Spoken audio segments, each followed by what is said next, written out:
온주 전역에서 비응급수술의 대기 시간이 병원과 의료진 사이에 엄청난 차이가 있는 것으로 드러났습니다. 온주 의료진은 코로나 팬데믹 이전 6년 동안 100개가 넘는 병원에서 진행된 94만 건의 수술 데이터 중 비응급수술인 고관절과 무릎 인공 관절 수술, 백내장, 담낭 제거, 자궁수술 5가지에 대해 수술이 결정된 날부터 실제 수술을 받은 날까지의 자료를 분석했습니다. 연구진은 가장 짧은 대기 시간의 중간 지점과 가장 오래 지연된 긴 시간의 중간을 비교했습니다. 그 결과 환자 증상은 똑같은데도 병원마다 대기 시간은 현저히 달랐습니다. 예를 들어 무릎 교체 수술 중간 대기 시간은 병원에 따라서 짧게는 24에서 368일로 무려 15배 차이를 보였고, 고관절 교체 수술은 짧게는 43일인데 길게는 298일을 기다렸고, 자궁 수술은 11일에서 117일의 차이를 보였습니다. 외과 의사 간의 차이는 이보다 훨씬 더 극명했습니다. 1,800명이 넘는 외과의의 대기 시간을 보면 백내장 수술의 경우 15일인 환자가 있는가 하면 249일을 기다리는 환자가 있었고, 고관절 교체 수술도 16일에서 382일까지 차이가 있었습니다. 또한 한 병원에서도 환자에 따라 대기 시간이 달랐습니다. 연구진은 어떤 이유에서든 누군간 너무 오랜 시간을 기다리며 필요 이상의 고통을 받는다고 지적했습니다.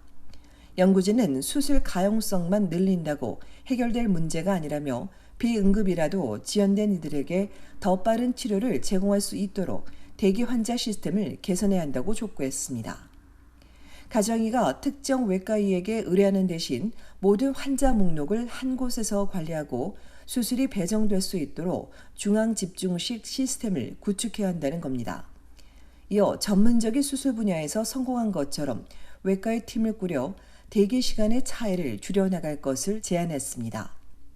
이에 캐나다 일반 외과의 협회는 환자와 의료 서비스 사이에 분명 단절이 있다며 중앙 집중식이 효율적이긴 하지만 순서대로 배정되는 병원과 외과의 시스템에 모든 환자가 만족해하진 않을 수 있다고 지적했습니다. 현재 온주 정부는 온라인에 특정 수술에 대한 각 병원의 평균 대기 시간과 주 평균, 목표 기간 내 수술을 받은 환자의 비율을 게시하고 있습니다.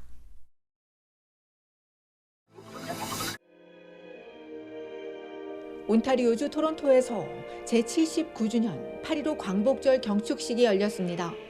어제 오후 6시 한인회관에서 열린 경축식에는 한인사회 인사들과 한인회 어린이 여름 캠프 참가자 등 150여 명이 참석했습니다. 토론토 한인회 어린이 난타 공연으로 시작된 행사에서 권태한 부총영사는 윤석열 대통령 경축사 전문을 대독했습니다. 김정희 한인회장은 79년 전 오늘의 벅찬 감동을 함께 나누자고 전했습니다. 자유와 평화를 향한 강한 의지와 연대와 협력의 위대한 유선을 물려주는 선녀들께 마음을 다해 존경을 바칩니다. 연하마틴 상원의원과 조성준 장관, 조성훈 장관의 기념사가 영상으로 상영되고, 사랑의 하모니 합창단은 손에 손잡고와 상록스를 들려줬으며 한인회 여름 캠프 아이들은 귀여운 퍼포먼스를 선보였습니다. 김대혁 애국지사 기념사업회 회장은 8번째 애국지사들의 이야기 출판을 알리고 문예작품 수상자를 시상했습니다. 올해 특별히 한국보훈처에서 참석한 관계자는 내년 광복 80주년 기념사업을 소개하기도 했습니다. 독립운동 가치 함양을 위한 학생 체험과 탐구 활동을 활성화하고 대한민국 임시정부사 강의를 단국대학교에 개설하는 등 독립운동의 유산을 미래 세대에 전승하는 데에도 만세 삼창은 아이들이 선창했습니다. 목의 기쁨을 담아오고 대한민국과 캐나다와 토론토 동포 사회의 발전을 위해 만세 삼창을 선창합니다. 참석자들도 한 목소리로 만세를 외쳤습니다. 이어 광복절의 노래를 부르며 그날의 뜨거웠던 열망과 광복절의 의미를 되새겼습니다.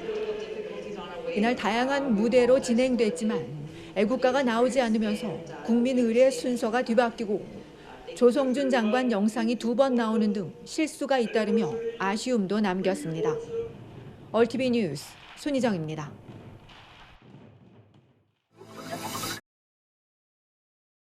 12살 소녀를 칼로 찔러 살해한 소년이 2급 살인에 대한 혐의를 인정했습니다.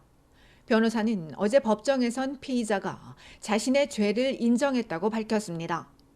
사건은 지난해 9월 5일 오후 6시 반 스카보로 던락 드라이브와 엔트림 크레센트에 있는 아파트 8층에서 발생했습니다. 경찰 출동 당시 아파트 유니닷 6조에서 여러 군데 자상을 입고 발견된 어린 소녀는 현장에서 끝내 숨졌습니다. 아파트 발코니에 매달렸다가 소방대원에게 구조된 소녀는 부상을 치료받은 뒤 경찰에 체포됐습니다. 범행에 사용된 주방 칼과 피가 묻은 흰색 셔츠는 발코니 바닥 아래에서 발견됐습니다. 숨진 소녀와 소녀는 사촌지간으로 다른 나라에서 온 소녀는 이들과 함께 살았던 것으로 알려졌습니다. 변호사는 당시 12살이던 피의자가 이제 13살이 됐다고 확인했습니다. 구체적인 상황이나 범행 동기에 대해선 알려지지 않았으며 피의자와 피해 소녀의 신원은 청소년 형사법에 따라 공개되지 않습니다.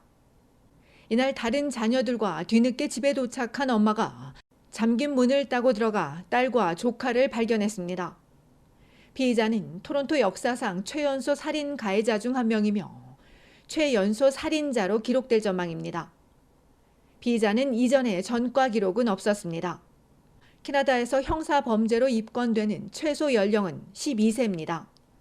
이 피의자는 최대 7년 징역형을 선고받을 수 있고 이 중 4년 구금 후 나머지 기간은 사회보호 감독을 받을 수 있습니다.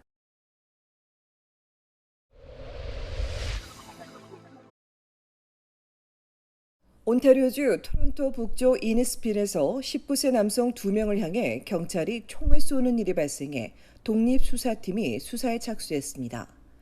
어제나 3시 30분경 쇼어뷰 드라이버에 있는 주택에서 싸움이 났다는 신고를 받고 출동한 사우스 심코 경찰들이 이 집 앞에 있던 이들과 접촉이 있었는데 이 과정에서 경찰관 4명이 남성 2를 향해 총을 발사했습니다. 이후 베리에 있는 병원으로 이송된 한 명은 결국 숨졌고 또 다른 한 명은 토론토 병원으로 급히 이송됐으며 매우 위중한 것으로 알려졌습니다. 경찰들이 사건에 직접 연루되면서 온주특별수사팀과 검시관이 투입돼 경찰들이 총을 쏘게 된 이유 등 자세한 사건 경위 등을 조사하고 있으며 온주경찰도 수사에 참여할 것으로 전해졌습니다.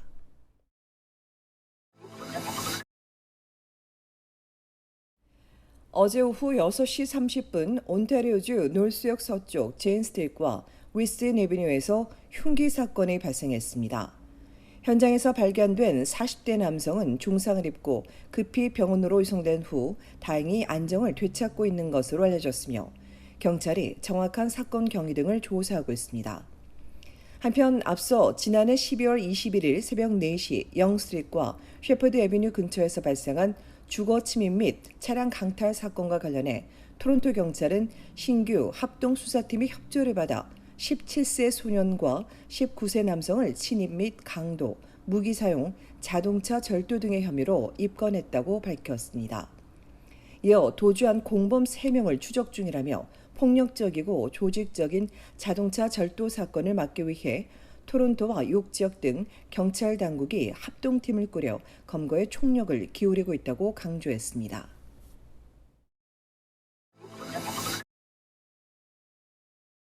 에어 캐나다 조종사 노조가 다음 달 중순 이후 파업에 돌입할 가능성이 제기됐습니다. 에어 캐나다 조종사 노조는 오는 22일까지 노조원을 대상으로 파업 찬반 투표를 진행한 뒤 결과에 따라 파업을 결정지을 예정이라며 마지막까지 협상을 계속해 나갈 계획이라고 전했습니다. 사측이 공정한 보상과 퇴직 혜택 등에 대한 요구를 경청하지 않는다는 노조 주장에 대해 사측은 여러 항목에 대해 이미 노조와 합의했고 앞으로도 협상 마무리를 위해 적극 노력해 나갈 것이라며 노조의 공식 파업이 가능한 9월 중순까지는 모든 항공편이 정상 운행될 것이라고 밝혔습니다. 한편 앞서 캐나다데이 연휴 정비사 노조 파업으로 천여 편을 취소했던 웨스트젯은 최근 엘버타주 캘거리를 강타한 폭풍으로 인해 항공기 10%가 파손됐다며 지금까지 600편 넘게 취소됐고 또 항공기 수리 작업이 진행되는 향후 몇 주 동안에도 추가 취소가 이어질 것이라고 전했습니다.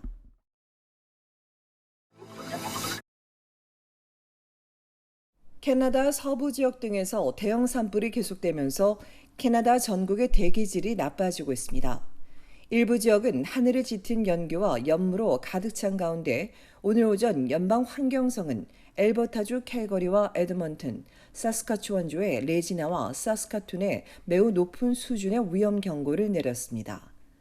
당국은 이 산불 연기가 온타리오주 중부와 누나부 북부, 프린스 에드워드 아일랜드, 유콘주를 제외한 브리티시 콜롬비아와 온주, 퀘벡주 동부 지역 등 전역에 널리 영향을 미치고 있다며 노인과 만성질환자, 야외에서 일하는 사람, 영유아 등은 각별히 유의해야 한다고 강조했습니다. 미세입자가 잘 보이진 않지만 건강에 영향을 줄 수 있다는 당국은 이로 인해 두통이나 현기증, 흉통, 천식 이외에 호흡곤란이 발생할 수 있고 심하면 뇌졸중, 심장마비, 발달장애로 이어질 수 있다고 경고했습니다.